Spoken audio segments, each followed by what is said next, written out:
Selamat datang kembali di pembahasan mendalam kita. Kali ini kita menyelami strategi yang cukup bikin gak nyaman, tapi penting banget dipahami di dunia sekarang. Betul, strategi apa nih kali ini? Strategi 31, menghancurkan dari dalam. Sumber kita kali ini kan dari intisari pemikiran Robert Greene tentang strategi perang. Green. Selalu menarik. Iya kan? Intinya, kata dia, musuh paling bahaya itu seringkali bukan yang nyerang terang-terangan. Justru yang, ya, kelihatannya teman. Yang main cantik di belakang layar gitu ya? Persis. Zaman sekarang kan jarang ada serangan fisik terbuka. Orang lebih sering geraknya diam-diam. Pakai topeng persahabatan buat sabotase. Nah, itu dia. Jadi misi kita hari ini adalah membongkar cara kerja strategi ini, kenapa bisa efektif banget, dan gimana caranya supaya Anda lebih waspada. Oke, Siap. siap.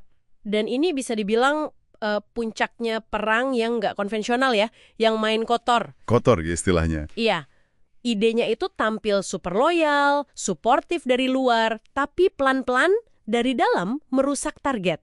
Bisa individu, bisa kelompok. Wah, terus kekuatan utamanya apa dong? Kerahasiaan total. Karena dia dianggap orang kita, kawan, aksi merusaknya jadi susah banget ketahuan. Sampai semuanya udah terlanjur gitu ya? Seringnya begitu, sampai udah terlambat. Dan posisi di dalam ngasih akses ke info penting, kelemahan sistem, wah banyak deh. Bisa memanipulasi situasi secara halus tapi dampaknya besar ya? Tepat. Ibaratnya musuh memakai kekuatannya sendiri untuk bunuh diri tanpa sadar siapa dalangnya.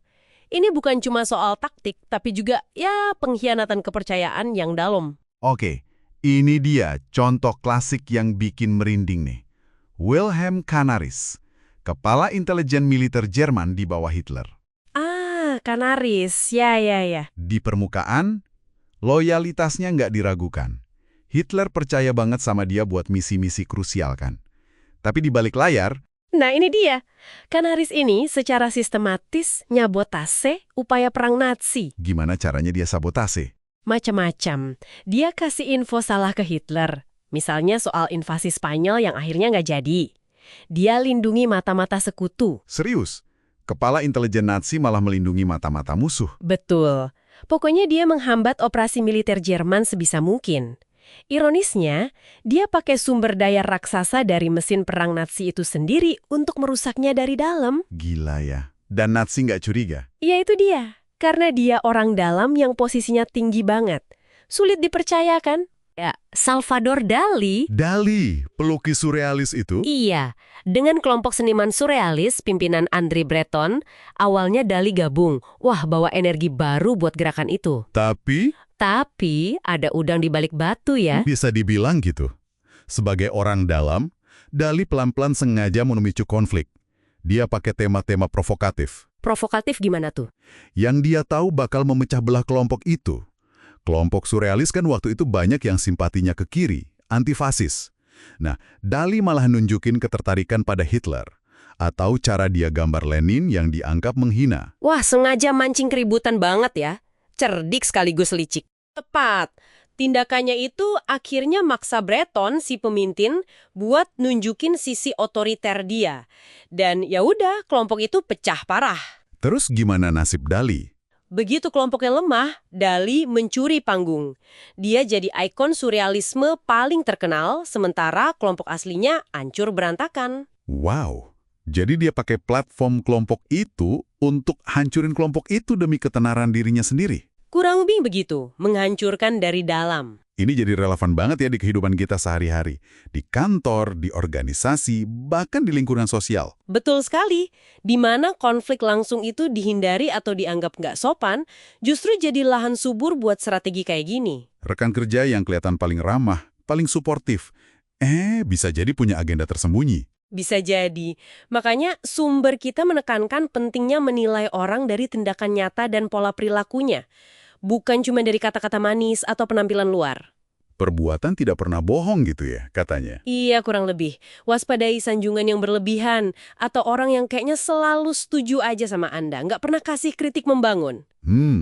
Itu poin bagus soal pola. Jadi bukan cuma satu kejadian tapi rangkaian ya. Iya, perhatikan polanya.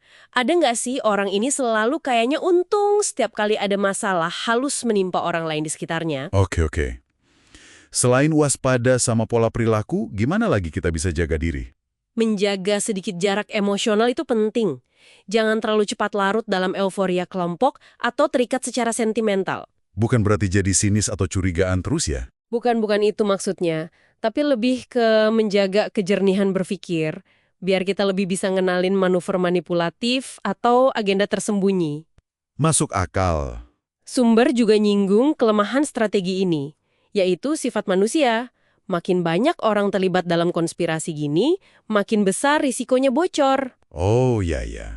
Pasti ada yang nggak tahan, keceplosan, atau malah khianat balik. Bisa jadi, transparansi dalam komunikasi internal juga bisa jadi benteng pertahanan yang lumayan kuat.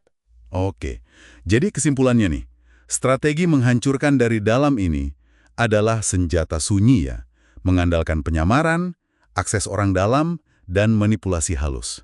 Sangat efektif kalau berhasil, tapi juga penuh resiko buat pelakunya sendiri.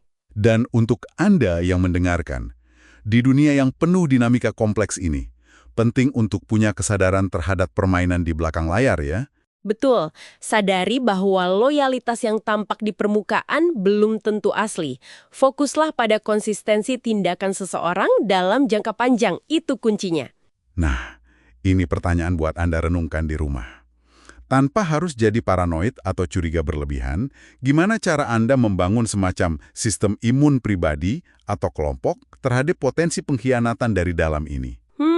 Pertanyaan bagus. Dan di sisi lain, apakah ada elemen dari strategi ini, misalnya memahami dinamika internal suatu sistem atau bekerja secara tidak langsung, yang bisa kita adaptasi untuk tujuan yang positif dan konstruktif? Menarik untuk dipikirkan ya. Sangat menarik. Baiklah, sampai jumpa di pembahasan kita berikutnya.